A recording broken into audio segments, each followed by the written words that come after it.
Sorry, I would be there, but oh, perfect. I would be there, but I went and gave blood, and now I'm eating because I haven't eaten anything all day. So I didn't want to collapse on Char's floor or something. So,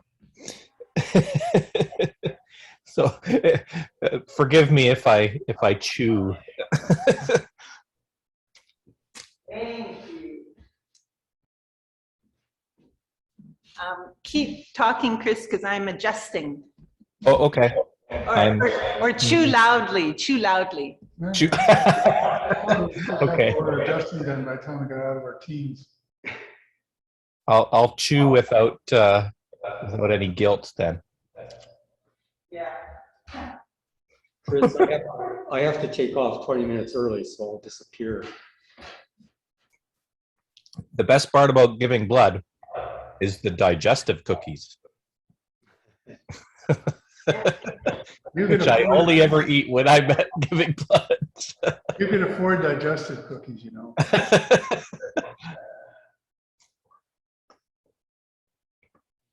But I guess that makes them really a special treat. Mm-hmm. They're good. There were lots of people there. It was good. So it's at the Barclay, eh? Yeah.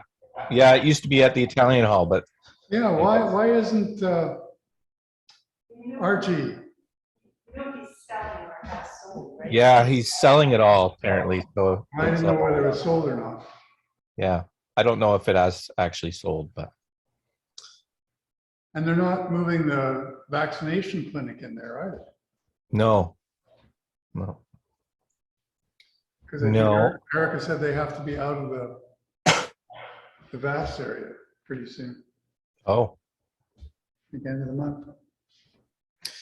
yeah, they're looking for a place. Well, hopefully they'll find. I'm sure they'll find something, but yeah. Well, my watch says 6 o'clock, so let's do it. Okay, let's do it.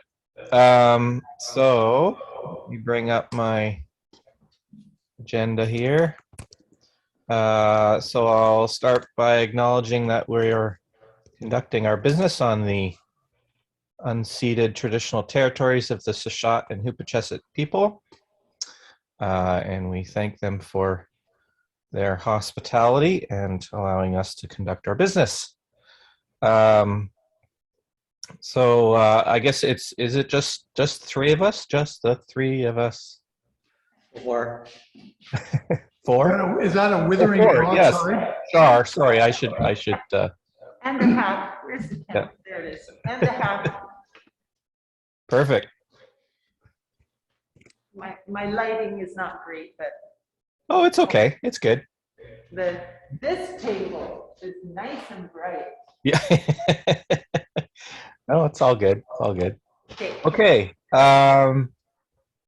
So I was going to talk a little bit about the Dry Creek Estuary stuff, and that's part of the reason why I'm home was so that I could share my my little PowerPoint thingy here and just show you it. Not obviously go through it or anything, but at least show you it. So, Jim, I think you've already seen it. Have I shown it to you, Dan? I can't remember. But No. But if you forward it to me, I can run it. I will do that. Well, I'll put it up here. Char, can I? Am I allowed to share screen? Yes. I will do that. It says host disabled screen sharing.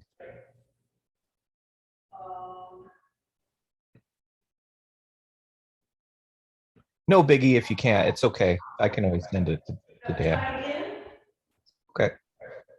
Oh, there we go. Okay. So I want you to see this too, Char. So there we go. So this is the beast. So if you're not already familiar, the plan is to present this to City Council on December. Well, their only real council meeting in December. It's like the 15th or so, I think, because they have their organizational meeting at the beginning of December, and then a city council meeting. So it'd be that one. I presented this to Shashat in October, and it's basically the same, but just presented a little differently for sort of the city's zoning and development thoughts and things like that. So yeah, so it's coming along, and I think Gail said that she was hoping to be there, and it would be wonderful if some folks could come. I just wanted to make sure that Transition Towns was okay with me going there in name as a potential project that Transition Towns would like to support. So moved. Okay. You have a secondary? You want to call a question? Sure. Call the question. All in favor? Opposed? Carried.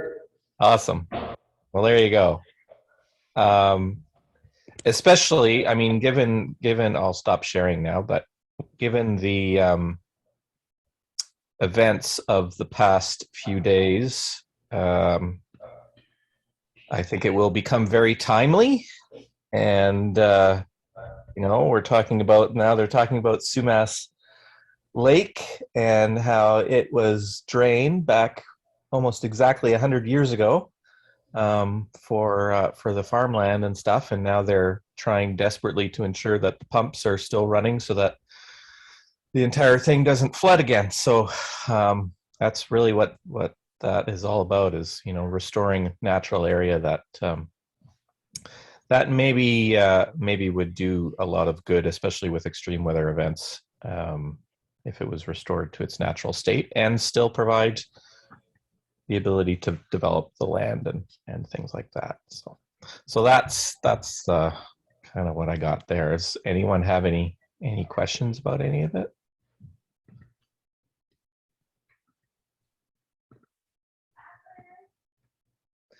Oh, I didn't see Rob in the back. Hi, Rob. Cool. Okay. So we'll move along then. Do we have any upcoming events?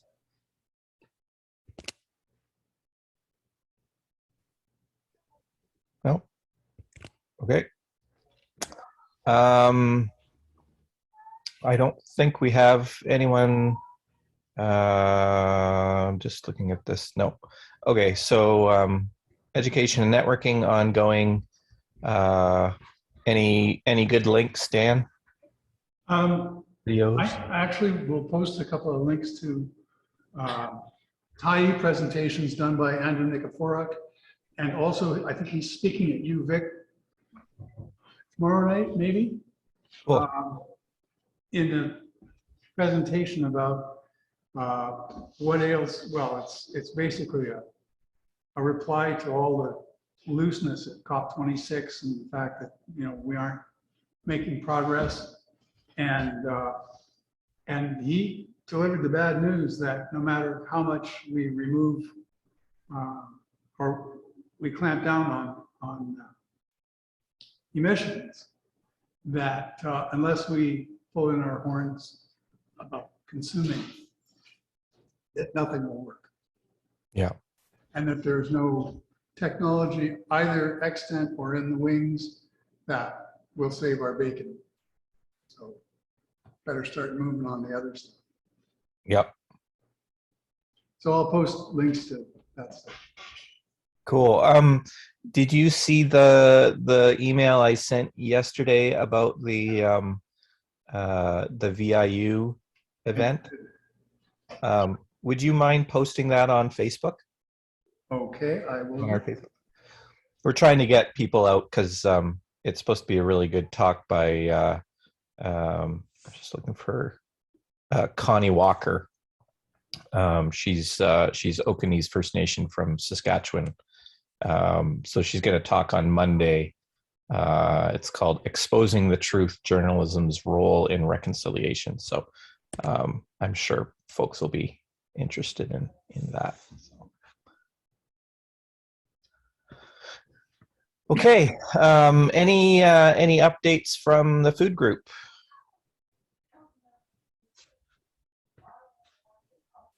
Well, we just had a meeting, and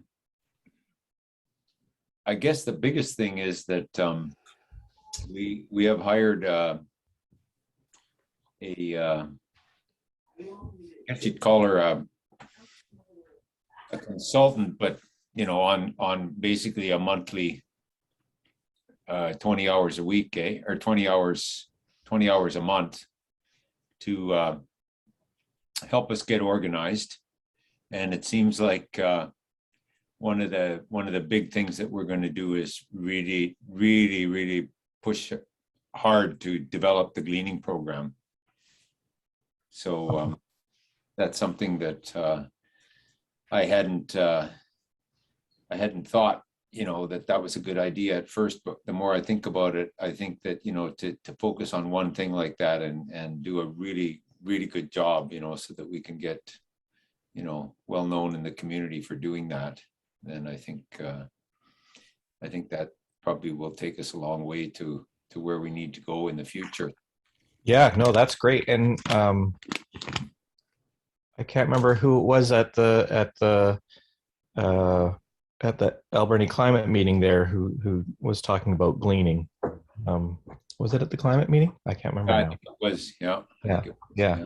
But yeah, I mean, it's a great service that we were able to provide for a while, but it'd be able to really get it going and make it permanent. That'd be awesome. Yeah, What's the name of the person that you hired?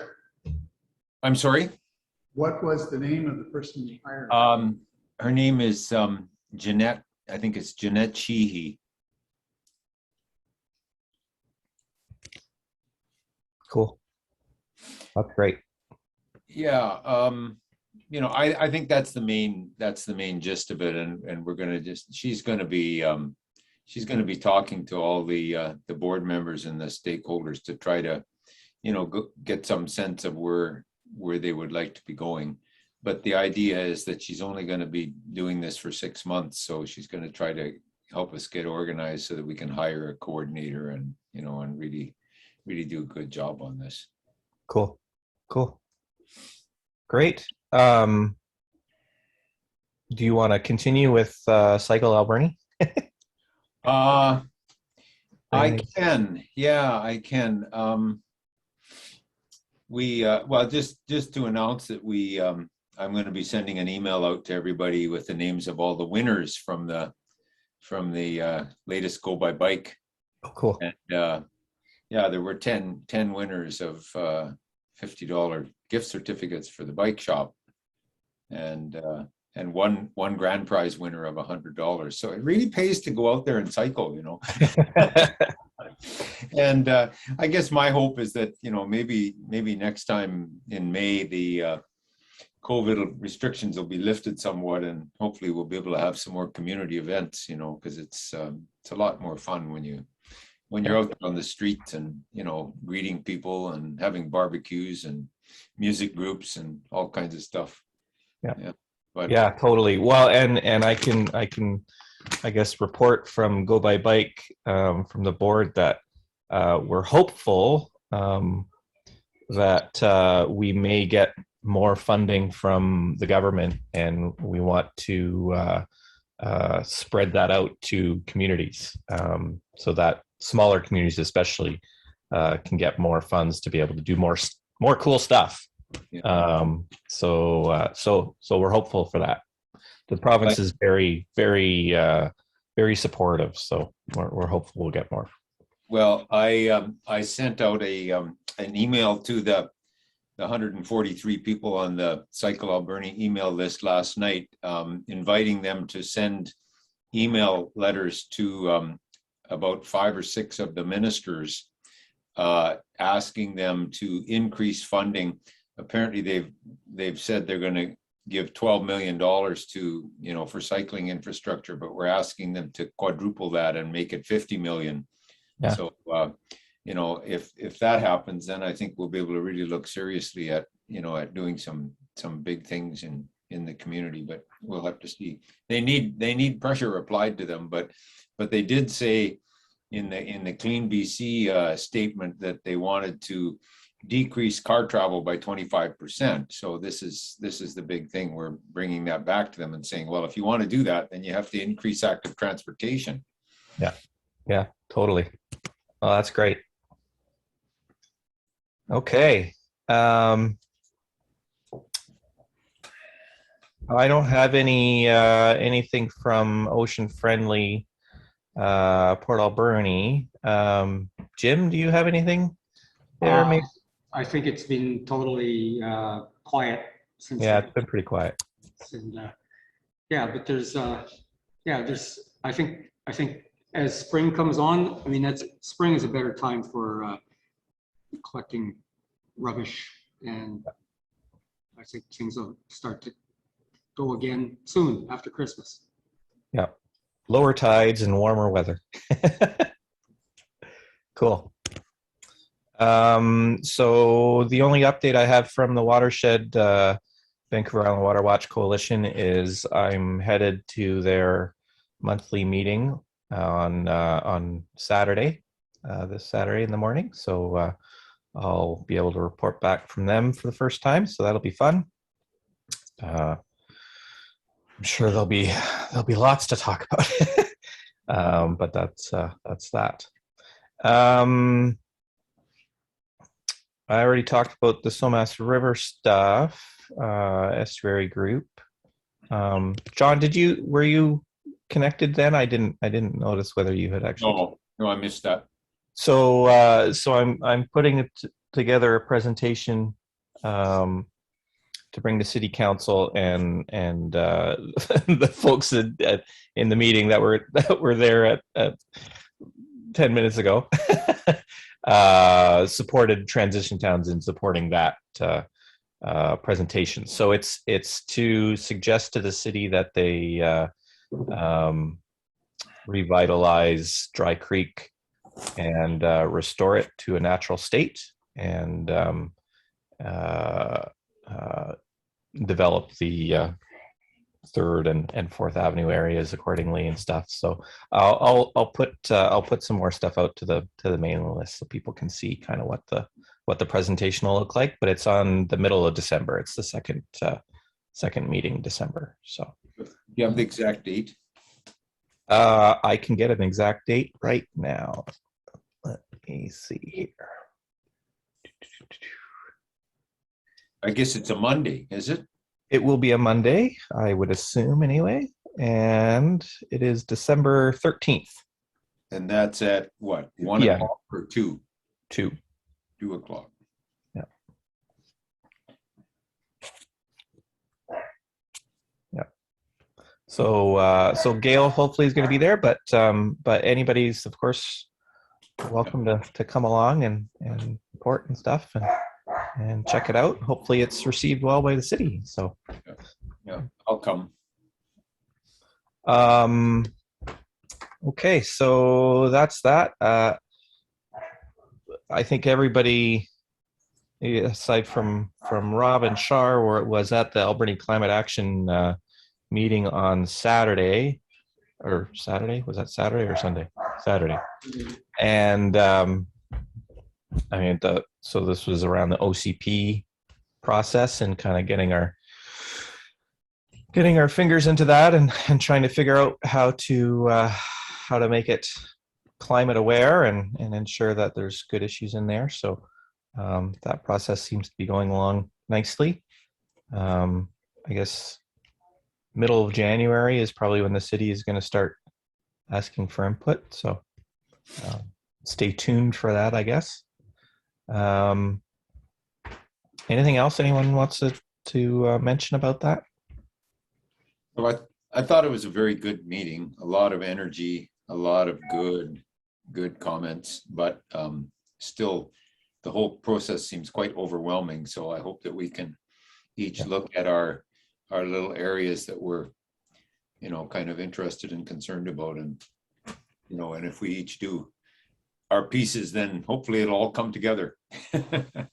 Yeah, it is. I mean, the OCP, it's a big thing. Although I think once the process actually starts up, I'm hopeful that the consultants for the city will be, fairly clear about how they want information to come into the process. So maybe that'll help us kind of organize, what we want to say and stuff. So hopefully that makes it a little easier. Okay, so finances. I didn't get a chance to put it up online, but Rob did send around the money updates. Rob, do you want to go through those? The aggregate account is $26,053.86. Anderson Town is $1,483.25. Food Hub Committee is $14,317.34. Food Hub Education, $496.59. Rural Local is $2,530.07. Greening is $2,094.31. Cycle Alberni is $1,926.25. And Alberni Climate Action is $2,668.88. So, Great. that's money. And I just put those numbers into the agenda online, so that's all good.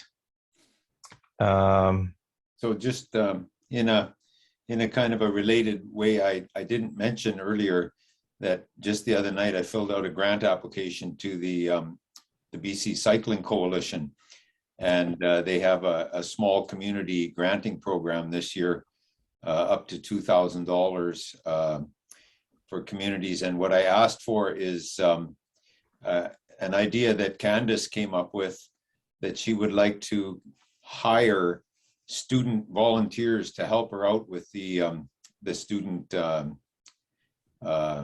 skills and cycling education program.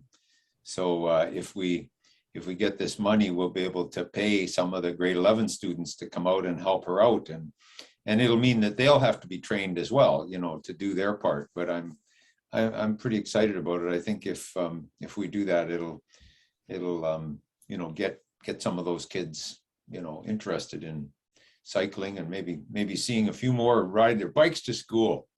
Awesome. Oh, that's really good. Okay. We're at the bottom of our agenda. Is there anything anyone wants to mention? Well, I wanted to, I was wondering if we could have a little bit of discussion about the key to key thing. Because initially I was pretty much, not overly excited about it, but basically in favor of it. But the more I think about it, I just kind of question, spending that amount of money on something that I, for one, will probably use once, maybe, because it's not something that I would normally do unless I, had people in town and said, well, they just built this new thing. We should show it to you, show you the new path. Because it isn't really going to assist commuter bicycle or walking commuters, I don't think. But and whether it'll be enough of an attraction to make people want to use it, I'm not sure. Now, I guess my question is, how much of that money are they able to get from grants, and how much are we going to have to, fight with the taxpayers to pay it? One of the things that was said to me this morning, I have breakfast with a group of guys that are in industrial heritage, and they said that money is more than they gave to McLean Mill over 15 years. You know? and that seemed to be such an unattract or unsupported endeavor. So I'm just wondering about this new thing. I don't want to be a naysayer, but I just wonder, like, is there other places we could spend that money in? But maybe there wouldn't be other places. So what the heck? Go ahead. I don't know. What do people think?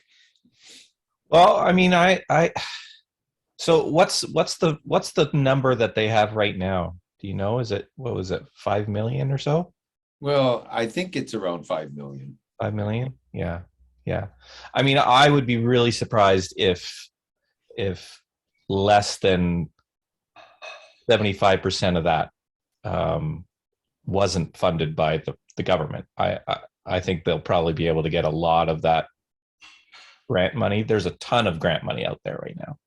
Mhm.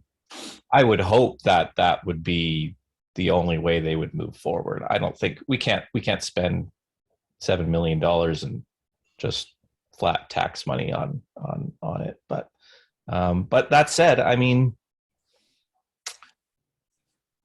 it is connecting. It's creating connections that don't exist, even though there's roadways, that go through there. The path that they've chosen, is new. It goes through the Roger Creek, sort of that bottom end of Roger Creek, right? Which we've never had access to.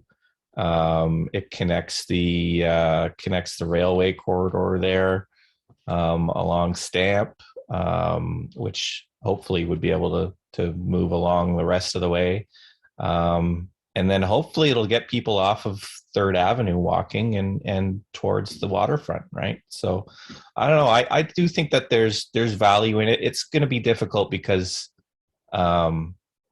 it's being built in phases too, right? So we'll see one phase, and it probably won't really seem like much until the whole thing is done. So yeah, I think it'll be challenging for sure. And I think there's already a lot of worry out there. So and then add the pool and stuff, that's difficult too. So yeah, I don't know.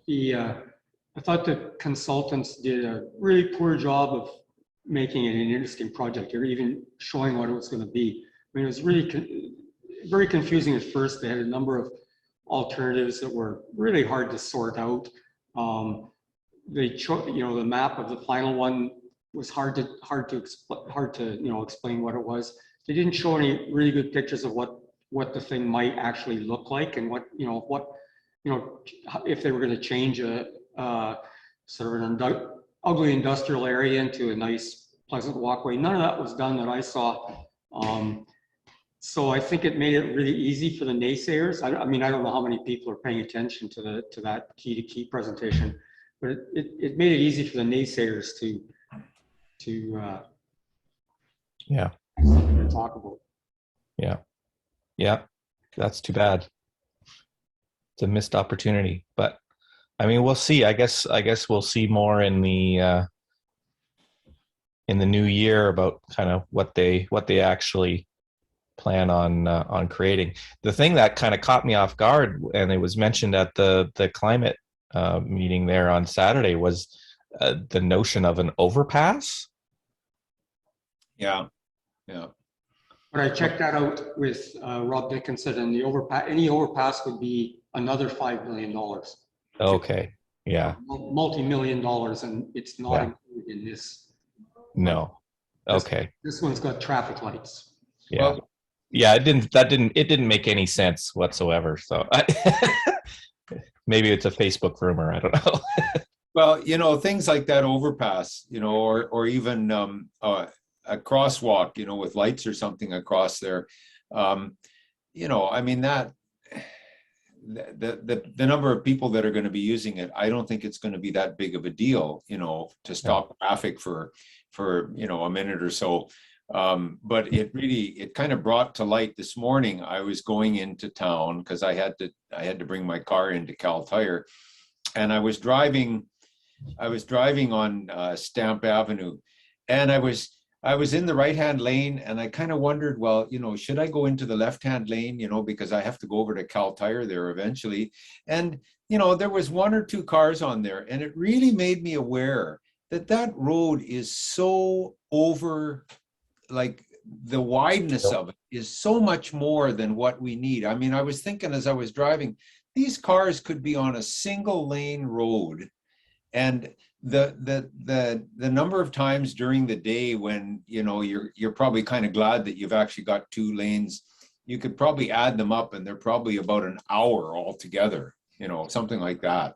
And so it really kind of drove home for me the idea that we've got to make some changes on that and make it more friendly for cycling. Now, granted, there aren't that many cycles either, but still, I think we've got to be moving in that direction, because that's like Dan's initial comments, well, the first comments I heard tonight anyway, of that we've got to stop doing stuff so much. And I think part of that is getting on your bikes and riding.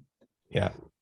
Well, and kind of being in the community, right? And I think that's one thing that gets overlooked a lot around active transportation and things like the key to key path, is even if it takes a while for people to sort of get used to it and use it, I would hope that at some point, it becomes something like the dike, where you end up, walking down it on a regular time during the week or something, and you end up seeing the same kind of people on the path, and you end up making connections and relationships with people in the community, and you can't do that in a car on Stamp Avenue.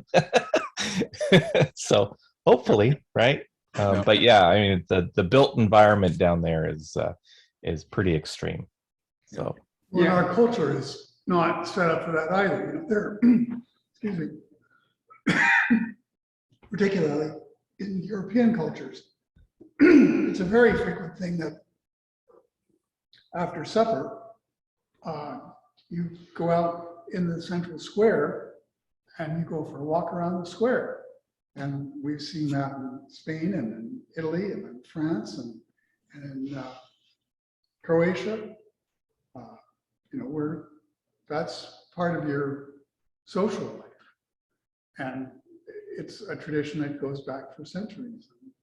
And we obviously don't have that tradition here. So maybe it's, like with the purchase of the Somas lands, you can see something different happening there. And so maybe that promenade kind of thing, because there's people go to Harbor Key just to hang out and sort of promenade, except they don't walk very much. But, it's a place to go. People just go there to be there. And maybe with the, I forget what the name of the new key is. What's the Tai Landing. Yeah. Tai Landing, and, the Somas lands, you're going to get an area where you could promenade and where it's attractive to be. And maybe considering the whole thing as a unit isn't the right idea. Maybe that should be a unit, and maybe that's how it's going to be built. And that connection along Stamp Avenue should be just mostly designed to move people. And I can't see that designing it as a promenade or movement from one place to the other for recreation really makes much sense. It's people really just want to move from place to place along there. Well, Char? Well, I see it more to help the tourists. I have a lot of tourists here that get off at the Tofino bus depot, and they walk here along Stamp. When I first came to town 11 years ago, I walked everywhere right up to Walmart on those terrible roads. The tourists, the people who are the first ones to our community, they'd only have a short time to enjoy our community. Now they want to go to Twin City and they want to go to Dog Mountain. And I say, walk down to Harbor Key and walk everywhere you want to go. And I think that's a wonderful tourist attraction. So it's not just for me now as a citizen, it's also for me to enjoy and for my guests to enjoy. So I think having waterfront access is been in the plan since before I came here. It's been in the plan. So it's something that drew me here. So I'm not agreeing with myself now. I don't want to spend my taxpayer dollars on it. I'm agreeing with myself 10 years ago that decided to come to this town. So. Yeah, no, that's a great point. Well, I'd like to thank everybody's comments. You know, you've kind of actually made me feel a little bit better about the whole thing, you know, about the key to key and you know, so I'm not going to oppose it. But in terms of the SOMAS, I think that what this weekend has shown us is that Mother Nature is going to have her way with anything that's within her reach. And I think that the SOMAS is well within her reach. So I think City Council better be very cautious about what they do down there. I've been listening to news stuff all, you know, for the last week or so about all the rain and everything, and you know, what we need to do to get ready for it, and it's coming. And I think that it's not that obvious yet, but I think it's coming. Yeah. No, it's physics. You know, Yeah. a warm atmosphere holds more water. That's it. Yeah. And the water's got to come down somewhere. So, I mean, we were really lucky, I think, in part because, you know, we missed it by maybe 100 kilometers. It just went just a little bit south of us. So, you know, we got a fairly normal amount of rain, but, you know, we could have easily been in the same boat as, as Cowichan or anyone else. So, no, we dodged that bullet for sure. But we won't necessarily in future. And I think just one more comment. One thing that has struck me a lot in the last, well, especially week or so, is things are happening that were a total surprise. You know, like we talk about food security and the ferries getting shut down. Well, it wasn't the ferries. Now it's the highways. You know, Yeah. and there's other aspects of this too. And I think what it's telling me is that we better be prepared for the unexpected. Yeah. Yeah. Resilience is Yep. name of the game. Yeah, for sure. And gleaning project will help that. Cool. Okay. Anyone else have any comments before we wrap up? Just wondering, is there any interest, do you think, in forming yet another group to deal with public transportation? You know, like lobbying for changes in the bus service, changes in the regional bus service. Is there any interest or? I mean, I would love that. I would be all over that. But yeah, for sure. 110%. Well, I think you have an interest, Jim. So why don't we put the word out that you know, that you're going to form that, and we'll see, you know, who comes to it. Yeah, no, I totally agree. I mean, public transit is going to be huge. It has to be. So. I'd like a nice express bus going between Johnson Street and downtown so that Char's visitors don't have to walk and they can spend their time walking around Harbor Key. Yeah, no, absolutely. Well, we need to think about